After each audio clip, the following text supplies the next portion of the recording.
온도차를 드러냈습니다. 북한 책임론으로 우리 당국의 무능함을 덮으려고 해서는 안 되겠다. 민주노동당 역시 현 장관의 발언은 무책임하다고 비판했습니다. 자유선진당은 일시적으로 남북관계가 경색되더라도 응징해야 한다고 밝혀 가장 강경한 입장임을 드러냈습니다. KBS 뉴스 김덕원입니다.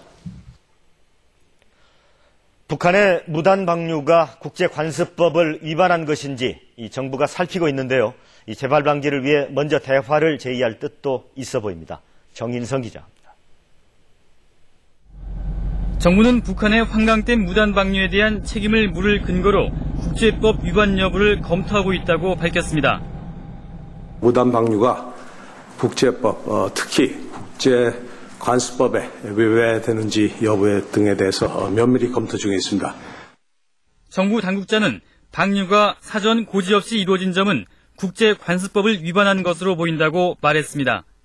하지만 관습법 위반으로 국제사법재판소에 제소한 전례를 찾기 힘든 데다 제소를 위해선 남북 당사자 모두의 동의가 필요합니다.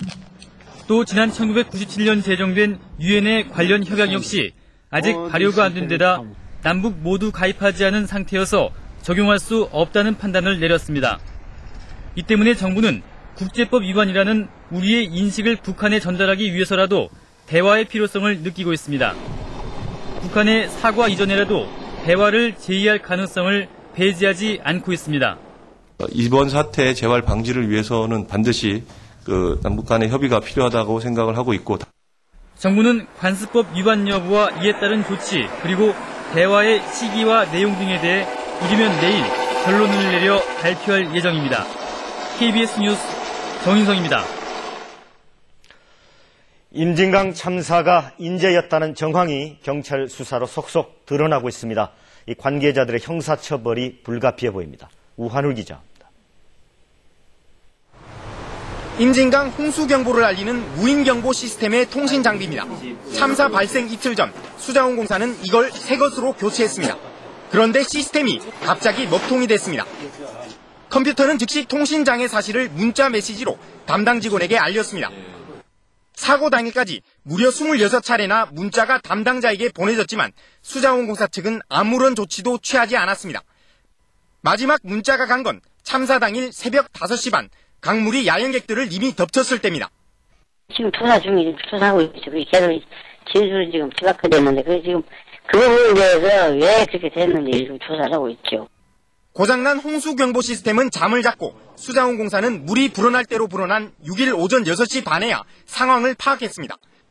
그로부터 1시간이 지나고 대피 경보 방송이 이루어졌지만 이미 때는 늦었습니다. 확인 좀 해주셨습니다. 지금 실체가 나와 있는데 연결이 안 돼, 연결이. 또 소환 들어갔는지 뭐였는지. 경찰은 한국수자원공사 직원들에 대해 업무상 과실치사 혐의를 적용할 것을 적극 검토하고 있습니다. 수자원공사는 임진강 건설단장 등 관계자 5명 전원을 직위 해제하고 이번에 문제가 된 직원들의 재택근무 제도를 폐지했다고 밝혔습니다. KBS 뉴스 우한울입니다. 네, 아직 분향소도 차리지 못했는데요. 이 진통을 거듭하던 수자원공사와 유가족 간 보상 협상, 이 접점을 찾아가고 있습니다. 송형국 기자입니다. 타결이 될 듯 말 듯 이틀째인 협상도 내내 진통을 거듭했습니다. 피해자인데 우리 보고 자꾸 와라. 잠깐만 들어갈게요. 협상은 경보 책임을 맡은 수자원공사가 보상 절차를 일괄 책임지라는 유족들의 요구가 받아들여지면서 비로소 타결 국면에 접어들었습니다. 현재는 특별위로금 지급을 놓고 막바지 논의를 하고 있습니다. 남북관계와 그리고 나라의 어떤 가시 겹친 특수한 이런 사건이라는 점에 착안해서 유족들에게 특별위로금을 특별히 지원해야 한다는. 가족의 시신을 찾느라 나흘 동안 피를 말렸던 유족들은 조속한 마무리를 호소했습니다.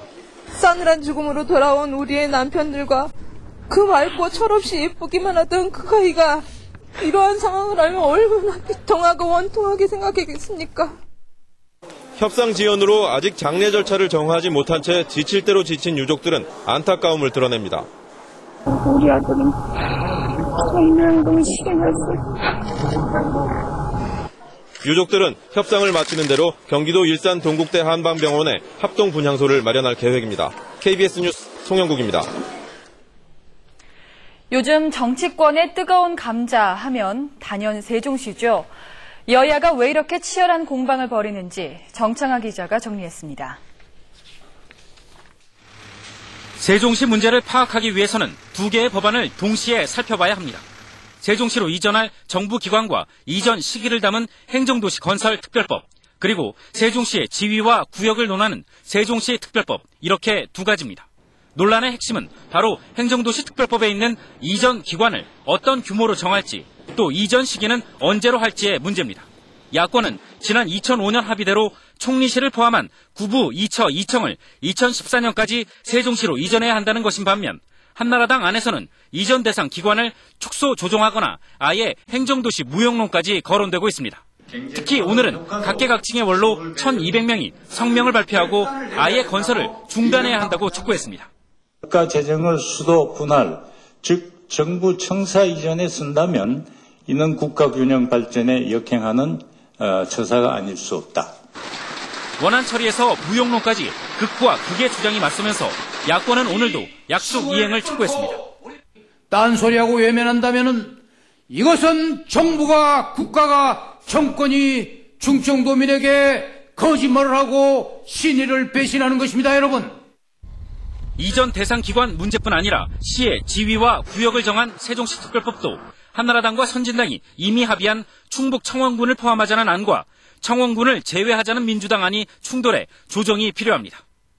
세종시 논란은 이제 여야 공방을 넘어 지역과 사회적 갈등 양상으로까지 확산되고 있습니다. KBS 뉴스 정청화입니다. 올해의 단풍은 다음 달 20일쯤이면 절정에 이를 것 같습니다. 빛깔이 무척 고울 거라는데요. 김민경 기상전문 기자입니다. 부쩍 높아진 하늘. 산에서는 하루가 다르게 가을빛으로 변해가고 있습니다.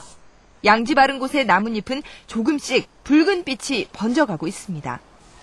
설악산 정상 부근에선 붉은빛 가을 단장이 시작됐습니다. 현재 대청봉 주변에는 단풍이 가장 빨리 오는 단풍나무하고 철쭉에 단풍이 시작이 되었습니다. 본격적인 단풍의 물결은 다음 달 초